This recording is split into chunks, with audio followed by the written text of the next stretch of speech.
Hi,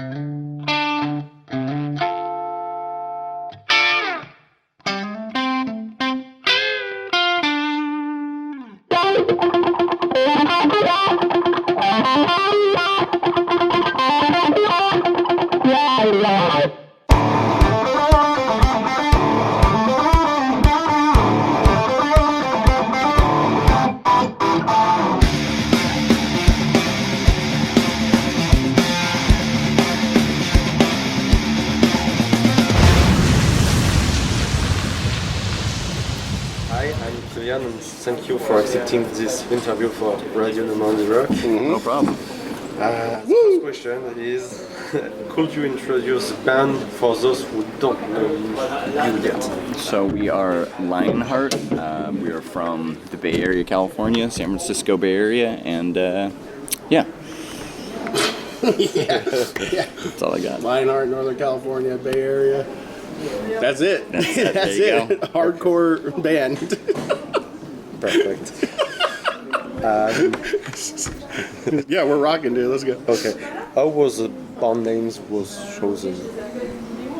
I mean, truly, I think we just, there was like a handful of influences for it, but just the name itself is just cool. Lionheart, I don't know, just like, I don't know, powerful name. So we kind of went with it, but I think. And that was like the only name. Yeah, I think starting out I think it worked. We'd changed the name previously, like, and cemented it, like, from one name to, like, Lionheart, and that was kind of, I don't know, it just fit at the time, too.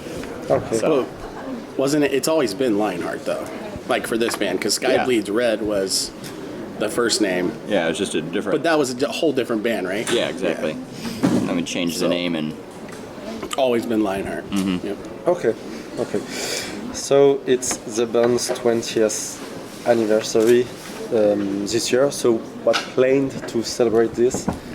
Yeah, so I think that, we've already done a lot this year. We already had our headliner in February, which was, crazy with Suicide Silence, Kubla Khan, Paleface. That was kind of really the big solidifier of the 20-year anniversary, in my opinion. We came back out. We did the festival season. These shows are actually the last of the festival season for us. So, really, that's all we have coming up. Other than just a really big headliner next year, we're kind of just gonna rock these shows. There's 4 shows, and then we'll keep planning on the headliner. But this is it actually for us for the year. As far as we know, I'm sure things are in the works and things are being talked about, but until they're confirmed, this is the last 4 shows on our plate. Okay. Yep. That's cool. Speaking about your albums, who composed and who wrote the lyrics?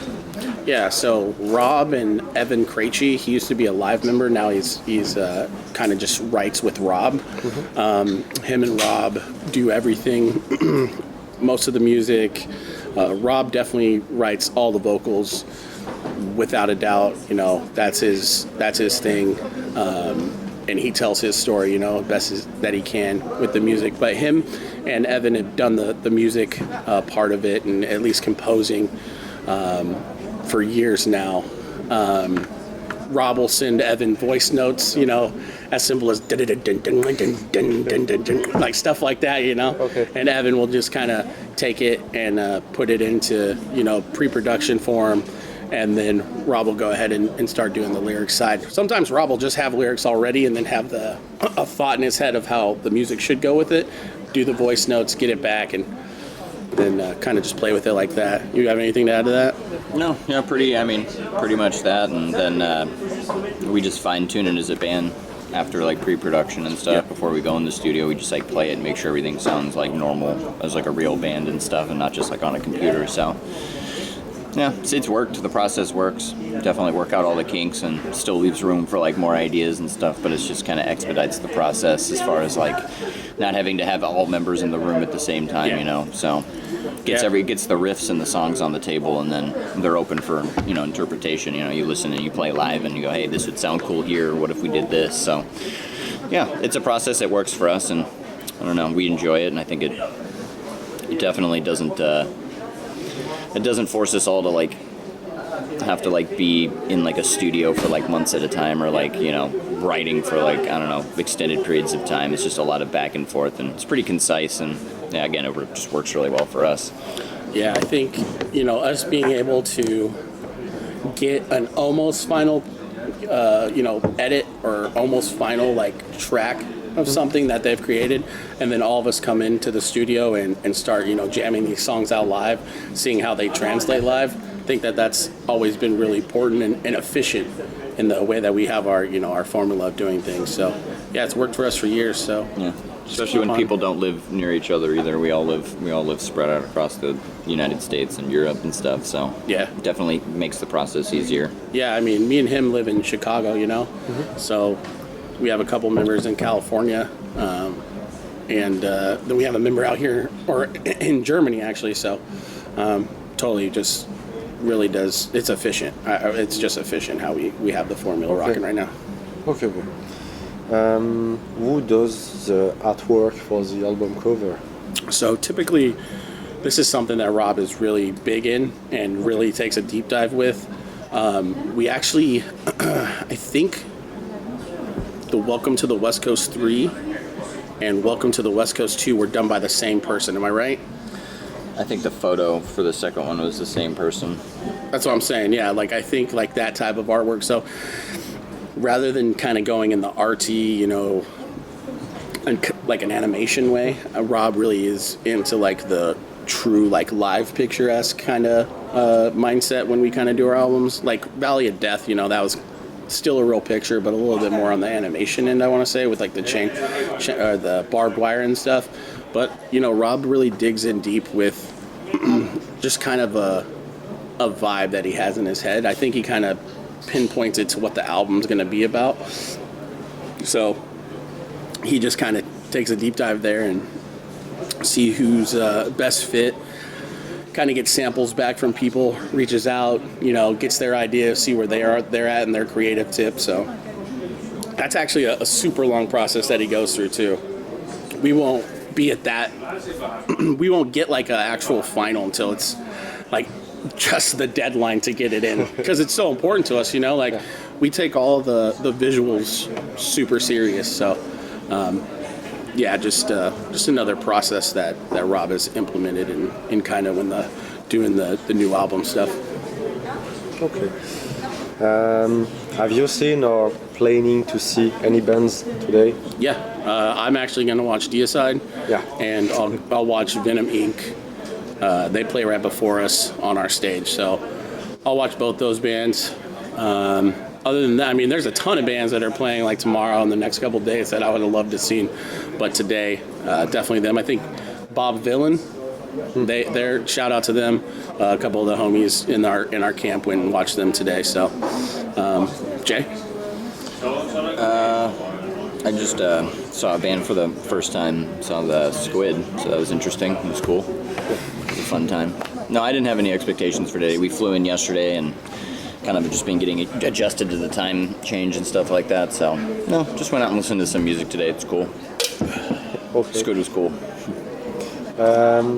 On the many French dates you've played, what did you think of the French public? Oh man, we've always had really a good time. Christians. no, we've honestly, France has always showed love to Lionheart, Yeah. so definitely always a good time.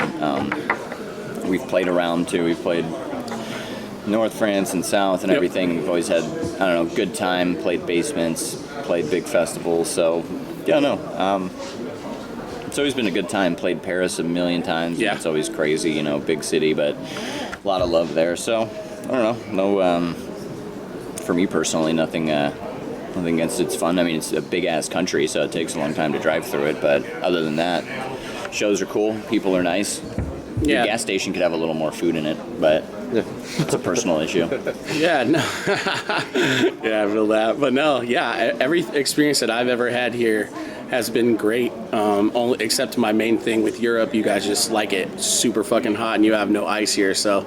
That's just my big thing. It's like, yeah, if I had any complaint, air conditioning and ice is just, that's my top one for all of Europe. If you could put like a Subway sandwich shop inside of your gas stations, I would appreciate that. Yeah. Some form of edible food after midnight. But I mean, no, Paris is we typically play Paris. It was seriously like a crazy experience to play Moulin Rouge. Like that was insane when we played that. Now, way back in the day, the homies in a band called Wolfpack. Not sure if they're still doing stuff, but those are the homies, and they used to hook us up playing in this club. I forget the name of the club. Ibis. But Ibis, yeah, and those just were crazy shows. Every show we played there was sold out, just packed to the fucking brim, and that was always a cool experience. That was my first experience actually playing in France, so like that was just fucking cool. I remember being out here one time. I don't know if it was the Europa Cup or the Euro Cup or something, but France won. And it was crazy in the streets. Like I have video of it, just people just going crazy in the streets. So that was a cool experience. But yeah, you know, I've always liked France a lot. We actually played France either last year or a year before, and I can't remember the town we played in. It was a very small town. It was kind of like just like a routing date, and the show was just insane, like phenomenal, great venue. It's like, you just hope that venues like that are doing really good, you know, being in the middle of kind of nowhere. I don't remember, was it The Secret Place? Was it? No, it wasn't Secret Place. Was that in France? Yeah, Secret Place. Oh, Secret Place is sick. Yeah, Really that's cool place. one of the fucking best. I think it was like something before that though. It had like you were above the stage, the green room. I can't remember where it was, but fucking. Oh, Festival 666 is sick yeah. too. That one's sick Yeah, too. it was 1 week Yeah, before. yeah, and that that was one last is year. sick. Yeah, hopefully we good. could play that again. Shout out Festival 666. But yeah, man, always been really welcoming. Always a great time. Okay. So your European tour ends in 3 days after tonight.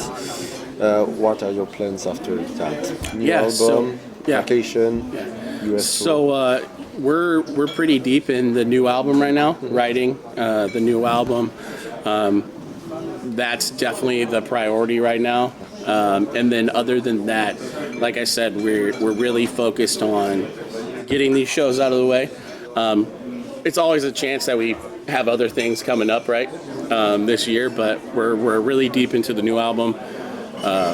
And we're really focused on trying to build a headliner for next year that is going to do even better than the ones that we've built, you know, prior. So those are the two critical items on our plate currently.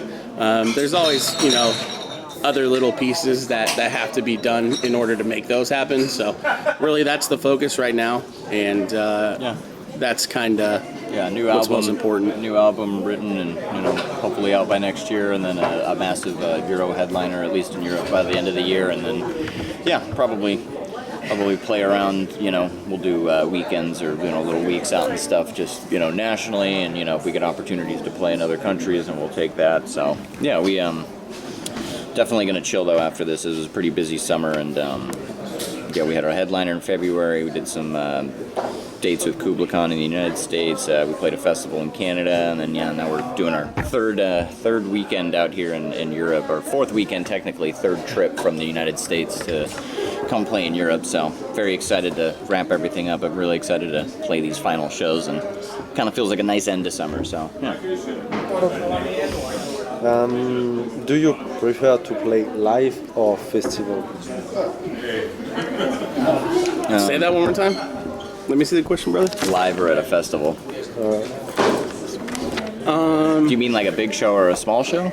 Yeah, in more private shows. I think it's like it's a $1 million question, because you want to play the big festivals and reach more people, but then nothing feels more, you know, intimate than just playing like a small show with like your friends and people who are really excited to be there, want to be smashed in a just club. to show you. I mean, honestly, it's like, just personally, I always love playing club shows. I don't know, they're just always fun. Festivals are cool, and it's really a cool opportunity to play for a bunch of people, but I feel like, you know, it's like a little bit different of a vibe, at least for a band like us. Like, we're used to playing smaller club shows, so it's like that's what always feels like home. And, you know, I'm still not acclimated to, you know, playing these big stages. It's awesome, but, you know, out of place would be the wrong word, but no, you know, it's always like surreal looking and, you know, playing big festivals and looking at like the sea of people and you're like, this is crazy, you know. And so it definitely still blows my mind, and then, you know, it feels a little more just natural, like playing like a small club show or something like that, and you just, I don't know, plug in and play sort of mentality, and at these there's like, whether you want to admit it or not, there's a little bit of pressure. You want to sound good. You don't want there to be any problems or anything. You want it to go off without a hitch. There's so many people with their eyes on you that you want everything to go perfect, and sometimes it does, sometimes it doesn't. But I don't know. Sometimes at like a small club show, it's like who cares what happens? Everyone's having a good time. Maybe the guitar unplugs for a minute and no one knows, no one cares. But when you're playing in front of like 10,000 people and something happens, it's like a little more nerve-wracking. So again, there's a duality to it. But I mean, I also, it's like not to, but I like playing both too. We get the opportunity to play both, so it's cool. It's definitely cool to experience both. But yeah, there's nothing like loading in merch in the back door of a small club and just like setting up on a stage that's like a foot tall. I mean, those are, it's sick. I think it's a real feeling. It really is tough to pick one or the other. There's things that I like about both. There's things that I love about both. I would say I love the catering on festivals more than small shows, but some of the small shows have amazing catering. I know what you mean. No, yeah, you know what I mean? Sometimes festivals just feel like this giant organized, like, which they are, I mean, but, this big, like, you just kind of walk in, eat some food, play your show, and, I mean, it's very, like, mechanical, which is cool. It's, like, professional. It's like, okay, you're in the band, like, you show up on time, and you get your wristbands, and you walk around for 6 hours, play your show, and then, thanks for playing, and I don't know, it's very... There's not a lot of room for, like, crazy stuff. And then, you play, like, a show. And it's like, maybe, I don't know. Maybe something crazy happens. You get to hang with people a little bit more. Like, the whole intimate side of it, it's cool. Maybe you have a beer with, some of the people at the show after, stuff like that. Like, there's just more room for that. Like, spontaneous shit. Like, the small club shows are...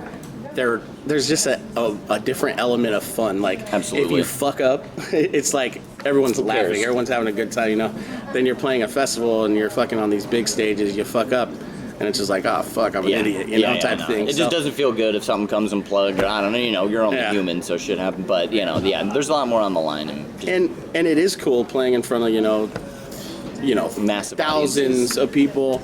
But it's just a different feeling when you're fucking crammed in to a sweaty venue and everyone's just giving 110 fucking %. Yeah. And it's just a different feeling. We all grew up playing super small shows. Yeah. And so I think that we love that element of it, and I think that's why the band continues to do these cool exclusive one-off shows. Like we just did one on our last run, and it was fucking crazy, right? But I think that, it's just tough to pick one or the other. I love both, so it just it comes down to festivals. You get to see a ton of friends, right? Friends constantly, and then the smaller club shows, you're kind of just chilling with your team, hanging out. So I don't know. I love both. Grateful for both opportunities. Okay. Which track is the most technical to play in live? Which is the most difficult to play on stage? That's a hard one. I mean, I'm going to start it right now to say that I feel like we're definitely like a groove band. So we don't have any like incredibly technical parts. I feel like with our set, it's more of like stamina and like. So I guess I'll say like definitely the songs just towards the end of the set. Like that's going to be my take on it. What's the hardest song to play in the set? I mean, you could objectively. What's the most technical song for guitar? For guitar, yeah. If you want to say for guitar. No. Because I feel like for me, it's like the trying to get through the set and like towards the end of the set when you're putting like 100. Not even trial. I wouldn't even say trial is because we're all dialed in on that hella well. Yeah, like I said. Yeah. Yeah. And again, there's a fast song, yeah. And I think it's keeping every hit loud and everything's super consistent. I think for me that's like the challenge, if you will, in quotations challenge, just because it's like you want to be super consistent, and so you start off at 110, you got to end at 110, and I feel like that's like pushing yourself through the end is like, to me, that's the technical part or whatever. It's like having the like mental fortitude of not just like giving up and fucking looking down or whatever. Like you got to be initiated with the crowd the whole time and everything, and giving it 100. So yeah, for me that's like harder to push that than technically the songs. I mean, we really are a true groove band though, at the same time, because there's so much like kicking bass or just drum and bass stuff that I feel like when those parts are really hitting, like it's important for me and Jay to really fucking give it like everything, because everything else cuts out a lot of the time. We have so many songs that do that. So I'd say another technical aspect is we do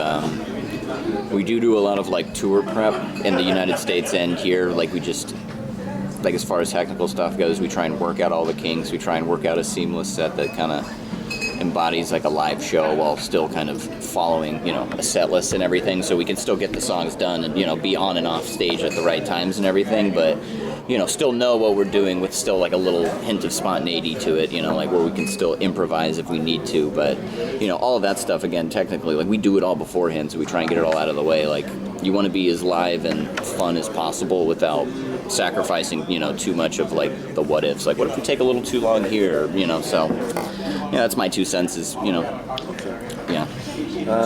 I like to end my interview with an anecdote. Fun fact of the band. Just one fun fact if you have one.